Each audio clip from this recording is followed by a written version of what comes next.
Aplicados na prática diária. Colégio Fênix prepara seu filho para o mundo.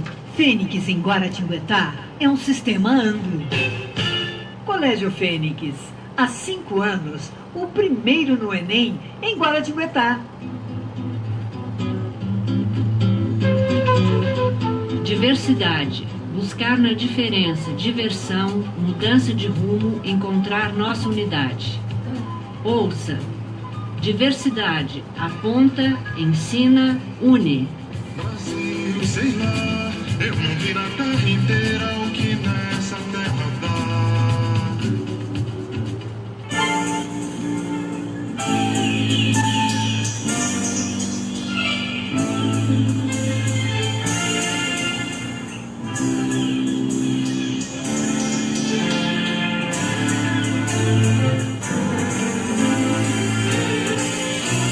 12h10 em Guaratinguetá. Boa tarde, ouvintes da Super Rádio Piratininga. Que sol gostoso, não? Eu acho ótimo o outono e o inverno, mas sempre com a presença do sol.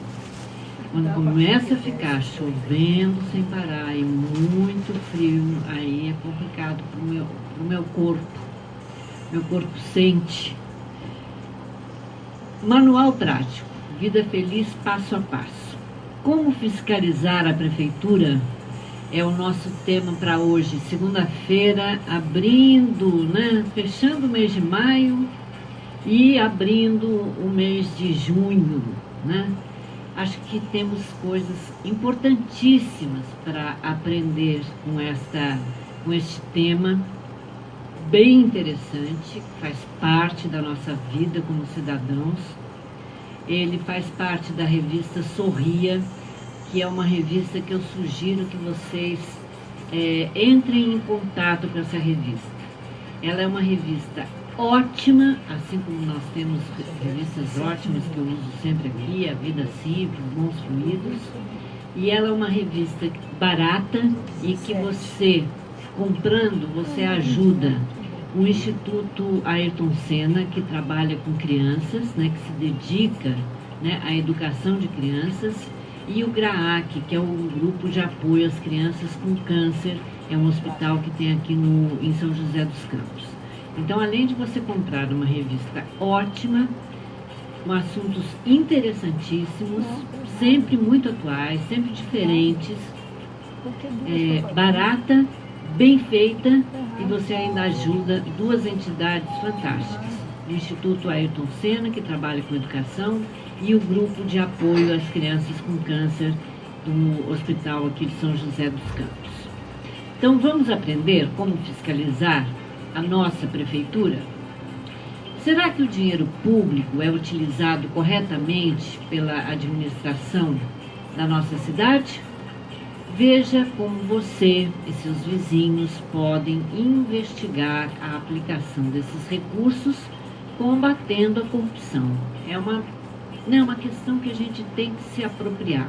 Não adianta a gente só reclamar dessa corrupção terrível que assola o nosso país. Nós temos que aprender como combater esta corrupção. E a melhor forma da gente combater a corrupção é sabendo como, né, evitar, como impedir, como fiscalizar, para que esses organismos públicos, né, que administram o nosso dinheiro, usem bem o dinheiro que é arrecadado, né, com saúde, com educação, com segurança, com água, com esgoto, com lazer, enfim. Vamos lá, vamos começar? Entenda como funciona. Uma série de regras determina como a prefeitura pode gastar o dinheiro que arrecada, né, através dos cidadãos, através de nós, né? A principal é a Lei Orçamentária Anual, a LOA, aprovada anualmente pela Câmara Municipal.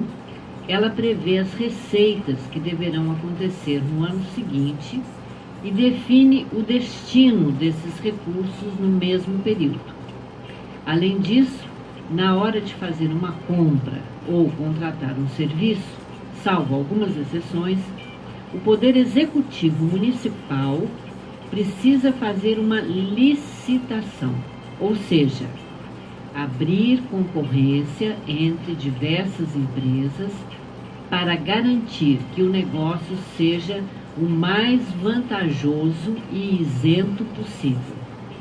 Para a gente entender bem o que significa licitação, que toda prefeitura precisa fazer, o Poder Executivo deve fazer toda vez que vai contratar um serviço ou fazer uma compra.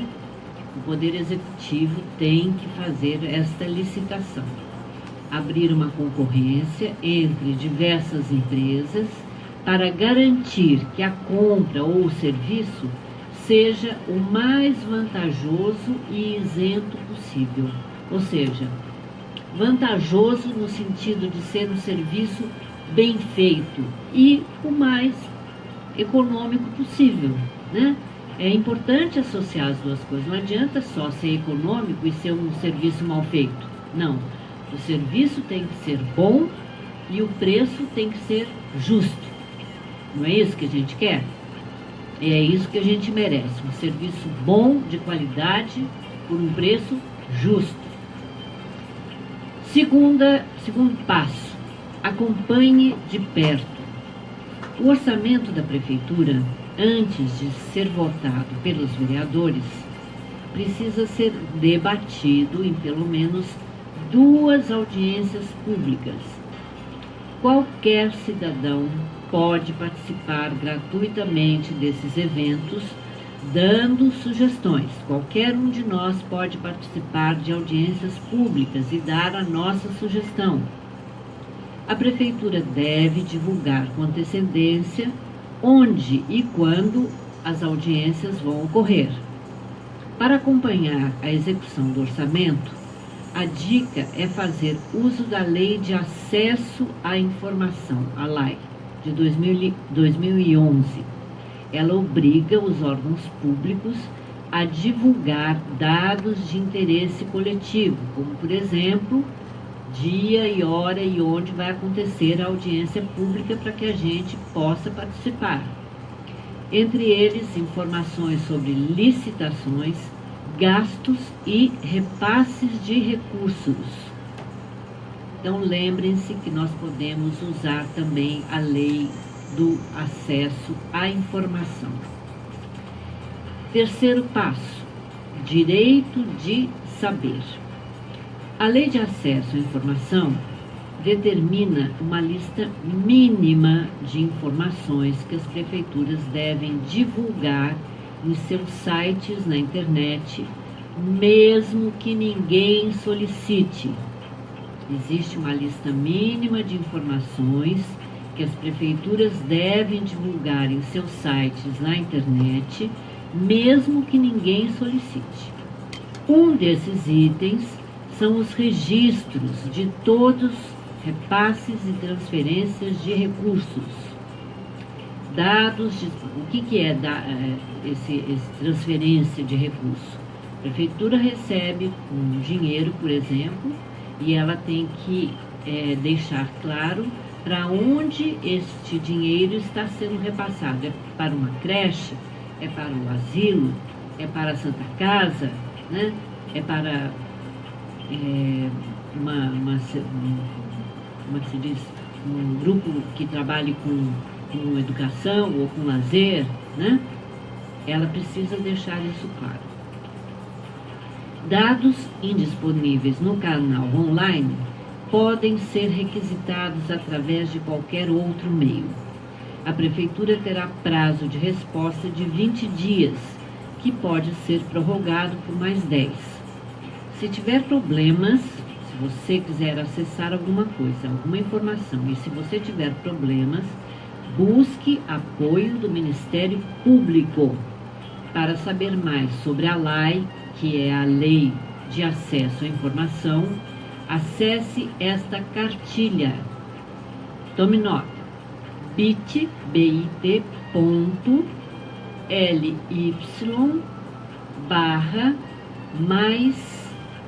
LAI, sendo que LAI é escrito com letras de forma maiúsculas, letras maiúsculas do teclado.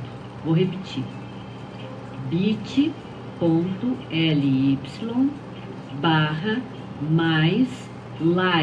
escritas com letras maiúsculas, tá? Só o ly. Quarto passo, de olho nas pistas. Preste atenção ao valor que a prefeitura está pagando aos fornecedores. Parece exagerado para você, por exemplo? Faça uma investigação, entre em contato com empresas da mesma área, peça orçamentos que sigam exatamente as mesmas especificações e verifique se sua suspeita de superfaturamento faz sentido. Fique atento também a pagamentos no mesmo valor, feitos todo mês para o mesmo destinatário.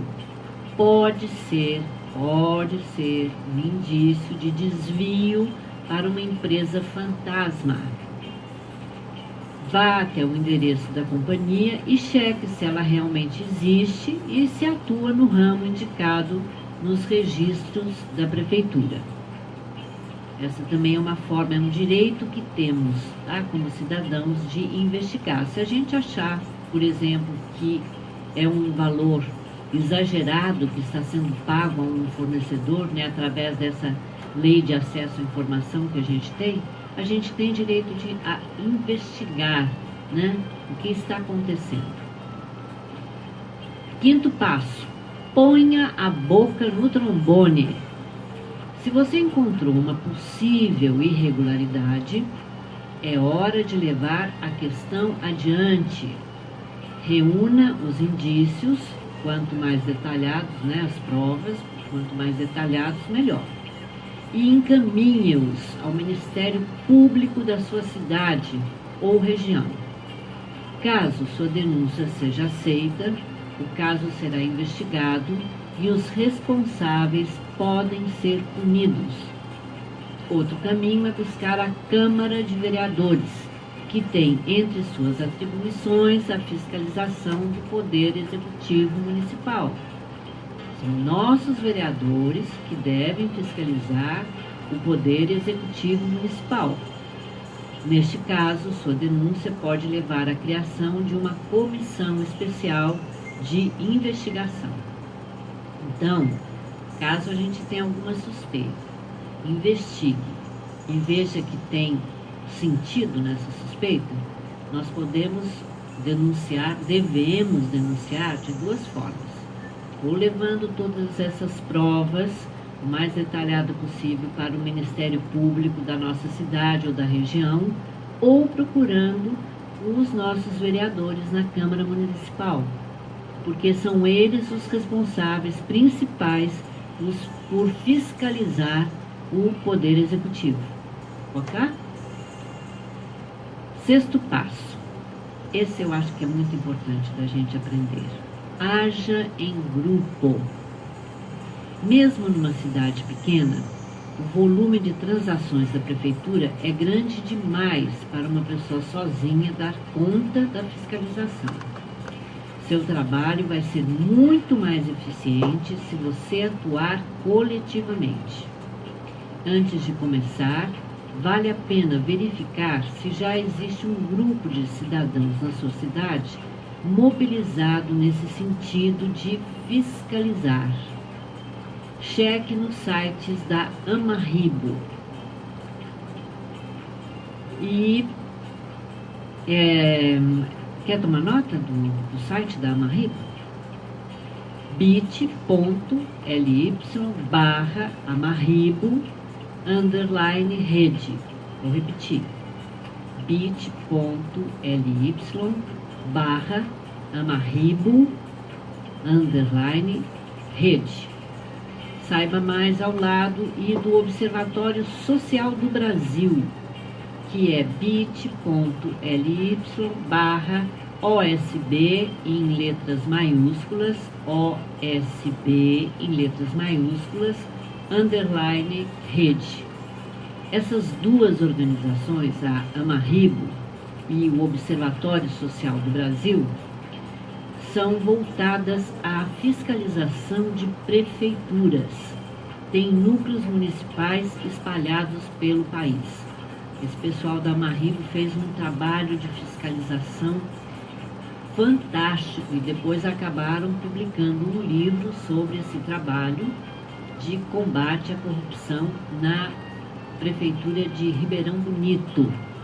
Foi um grupo que se agregou, né, empresários, advogados, e exatamente por conta dessa suspeita, né, de que o dinheiro público estava sendo mal administrado, mal usado, eles começaram a investigar e realmente o prefeito acabou sendo exonerado, né, do seu cargo. Já passamos 2 prefeitos e 5 vereadores. Isso aqui é uma história verídica, que tem a ver exatamente com essa ONG que se chama Amarribo, né? E que nasceu desse trabalho que esse grupo de cidadãos de Ribeirão Bonito fez como combate à corrupção na cidade de Ribeirão Bonito. Escutem só. A gente vê como dá certo, né?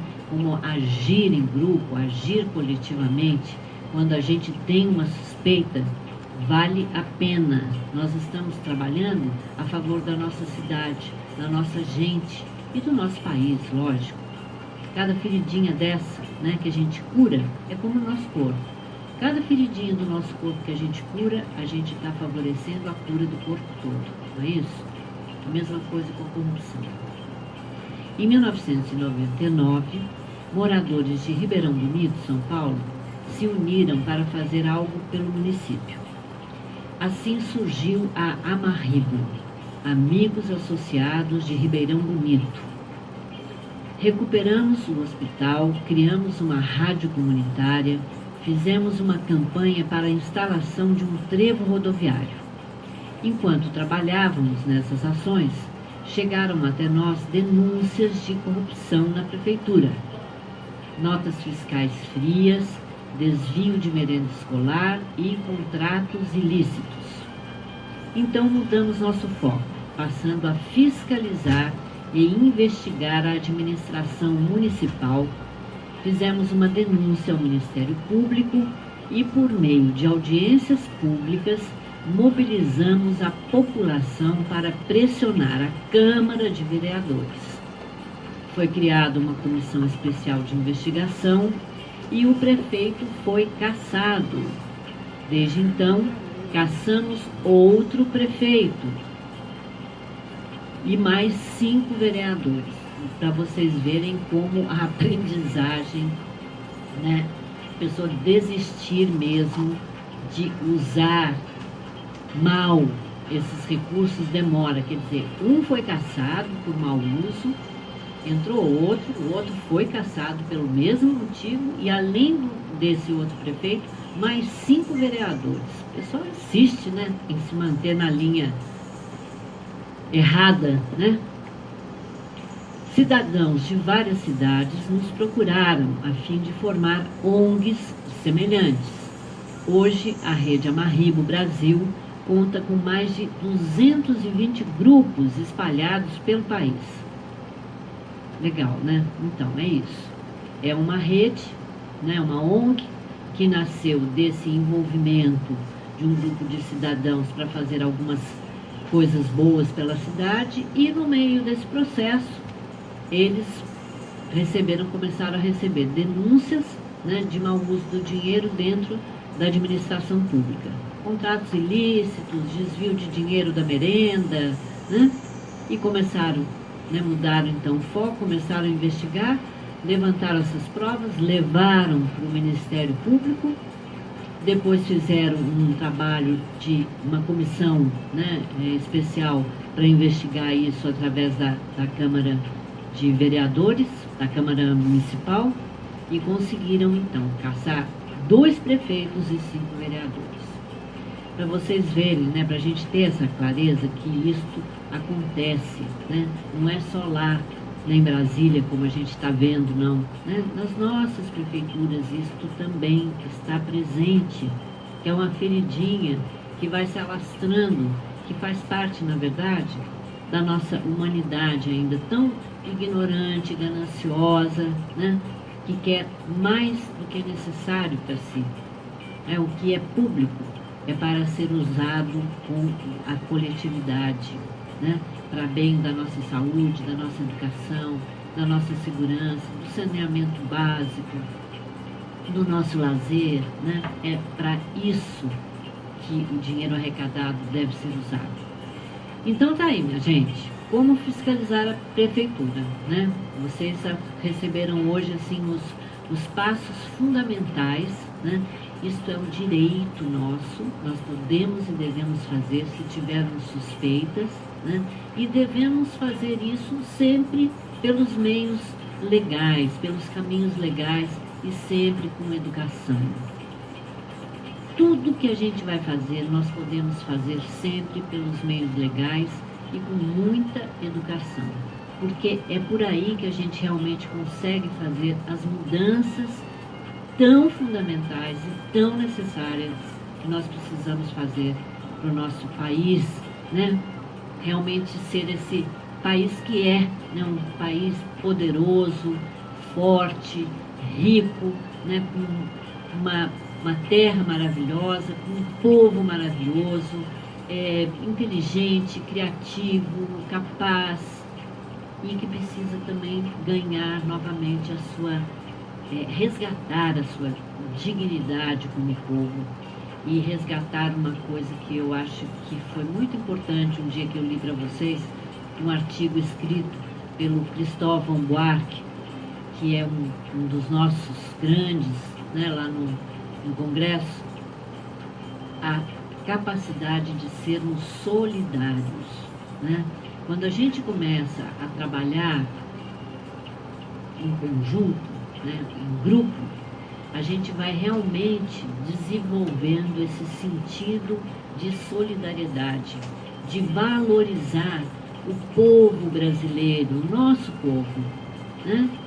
O nosso irmão, não importa se ele mora lá no Rio Grande do Sul ou lá nos confins da Amazônia, né? Somos um povo, né? E precisamos aprender a crescer e a nos ajudar como povo que somos, apesar das nossas diferenças regionais que nós temos.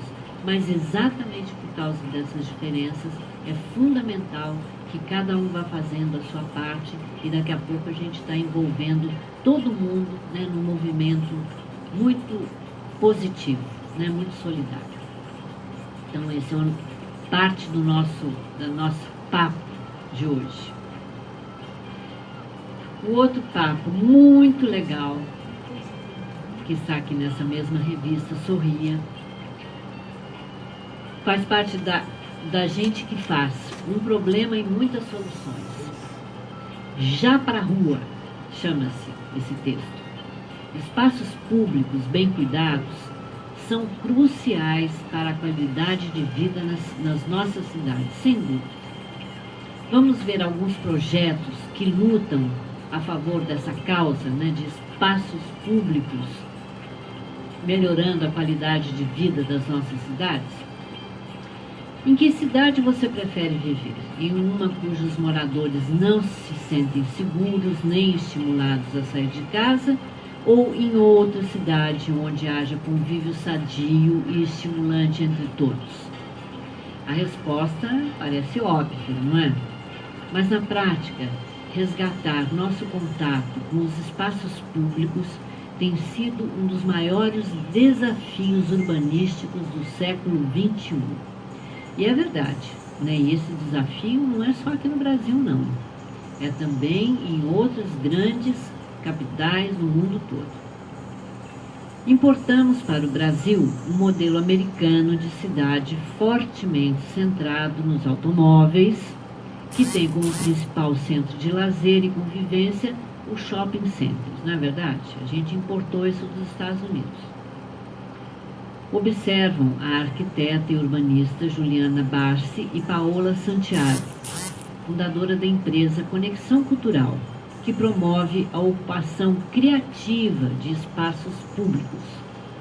Isso, somado à cultura de medo nas cidades, acabou nos afastando do contato com os espaços públicos e desvalorizando a nossa relação afetiva com eles, completam as duas arquitetas. Para reverter essa tendência, os especialistas apostam no placemaking. Na tradução literal, trata-se da criação de novos espaços, como a inauguração de um museu, por exemplo. Aliás, vocês viram que o nosso museu aqui, Conselheiro Rodrigues Alves, está sendo, né, incluído, né, novamente na vida. Pelo menos eu estou vendo gente lá cuidando, né? Não, mas já tem gente abrindo janela, pelo menos, porque fazia anos que aquilo lá estava fechado, um absurdo, né? Criando mesmo fantasma lá dentro do museu, né? Um absurdo, uma cidade que acolheu tanta gente ilustre, né? Com um museu, um trecho ali super importante que envolve desde a catedral até a praça da estação ferroviária. O museu ali no meio do caminho, fechado. Um espaço que devia estar aberto à visitação, para as pessoas conhecerem, né, a vida do conselheiro, o que ele fez, né, a vida da nossa cidade. Fechado. Pois é, eles estão começando a mexer lá no museu. Deixa eu retomar aqui.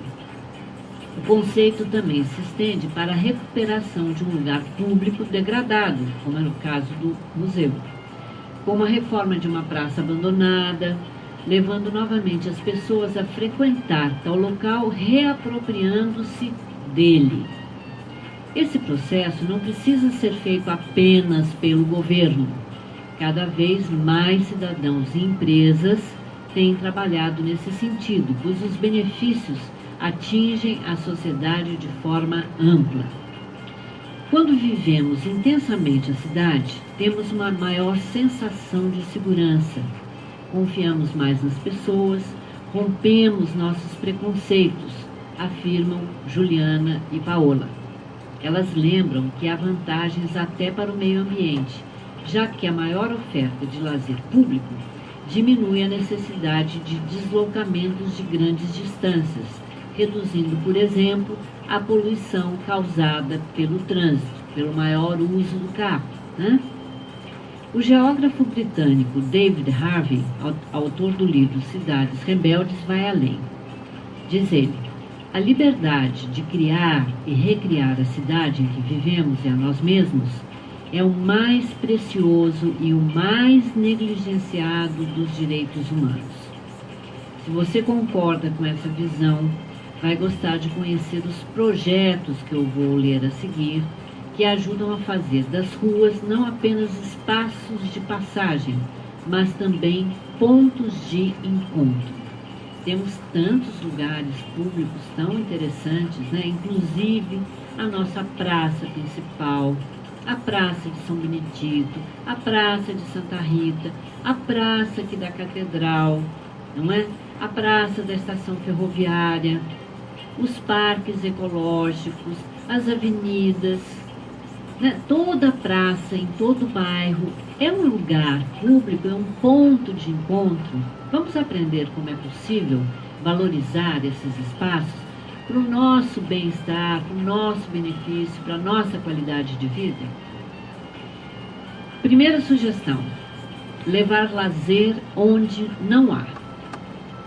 Em um país no qual apenas 10% das cidades têm cinema, uma sala de projeção itinerante vem fazendo a alegria de muita gente. Projeção de cinema itinerante, olha que legal.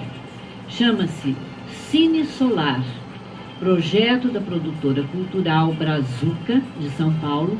É um furgão capaz de levar a sétima arte, que é o cinema, a qualquer lugar.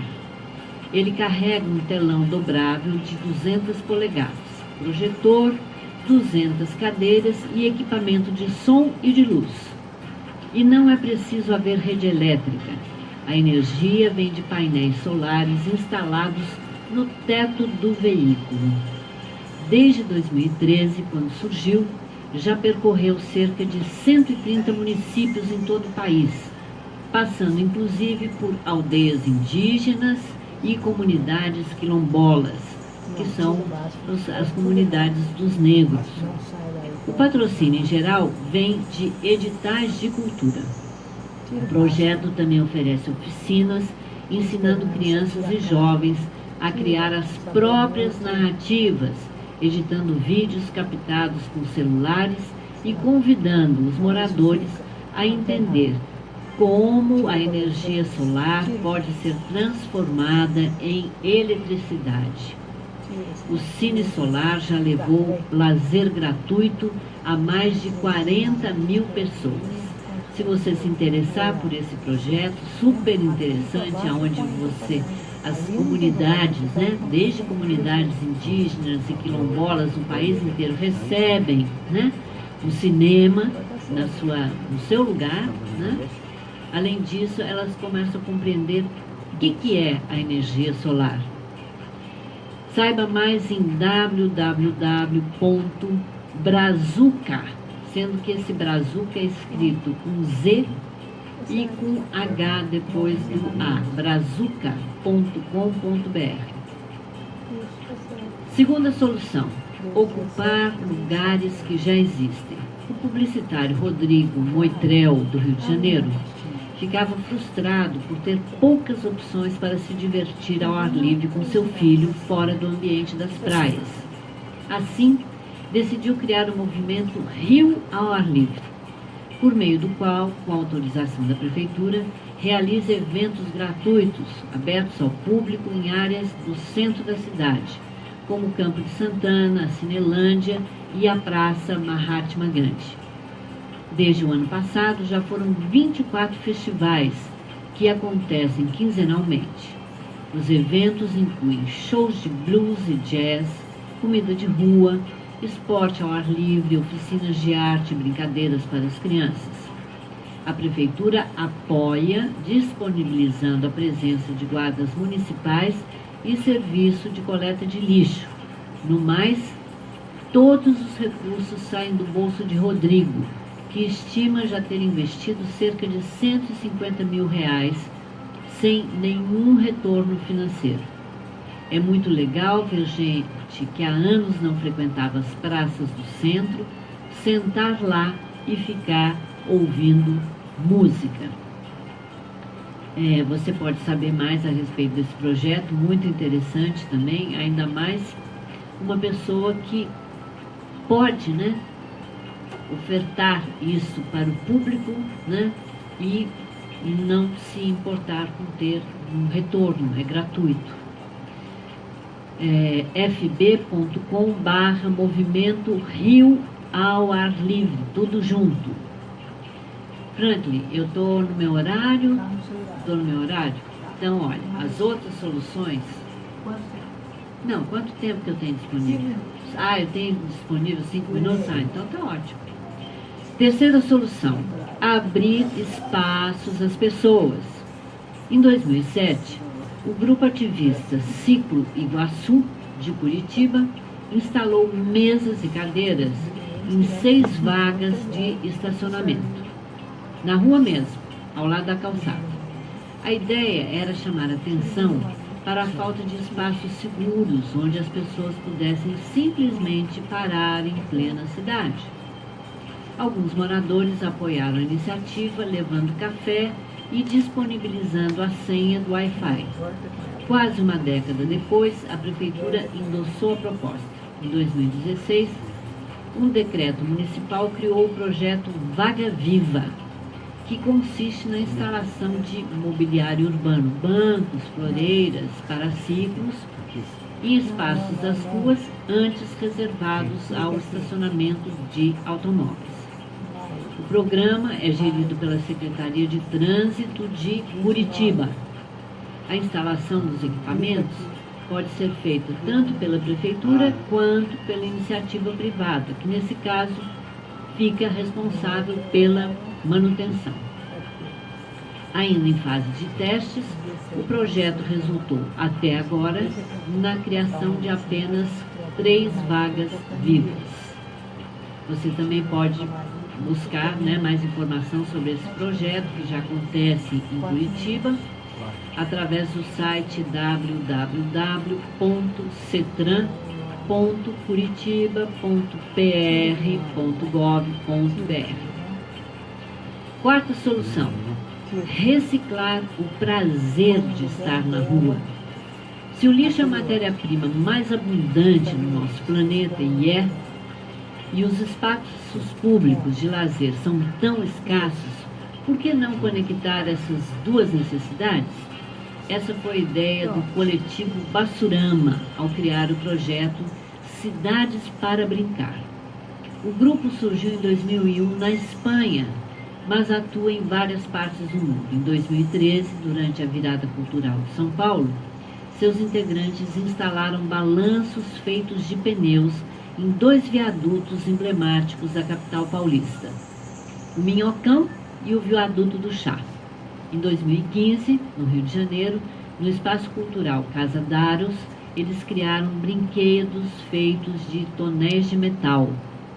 Os equipamentos, instalados temporariamente, são idealizados pelo próprio grupo ou desenvolvidos em oficinas oferecidas às crianças. Os recursos financeiros vêm de órgãos públicos ou de empresas que contratam os serviços do coletivo. O lixo é obtido na própria cidade, onde cada iniciativa é realizada. Bem interessante, né? Acessem o site bassurama.org para vocês saberem mais a respeito dessa parceria, né? Lixo e espaços públicos. Como é que você pode tornar um espaço público mais interessante, né? Usando o lixo que é produzido ali naquele próprio espaço, né? Então, fazendo brinquedos, que é o trabalho desse grupo que se chama Bassurama e que nasceu na Espanha. Bom, são 12h46. O Diversidade é sempre um patrocínio do Colégio Fênix e Ângulo Vestibulares, o colégio que faz toda a diferença na educação do seu filho. Uma ótima tarde para todos vocês e até quarta-feira.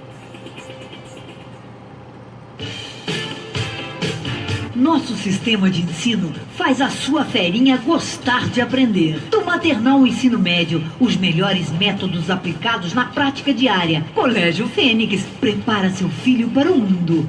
Fênix em Guaratinguetá é um sistema Anglo. Colégio Fênix, há 5 anos, o primeiro no Enem em Guaratinguetá.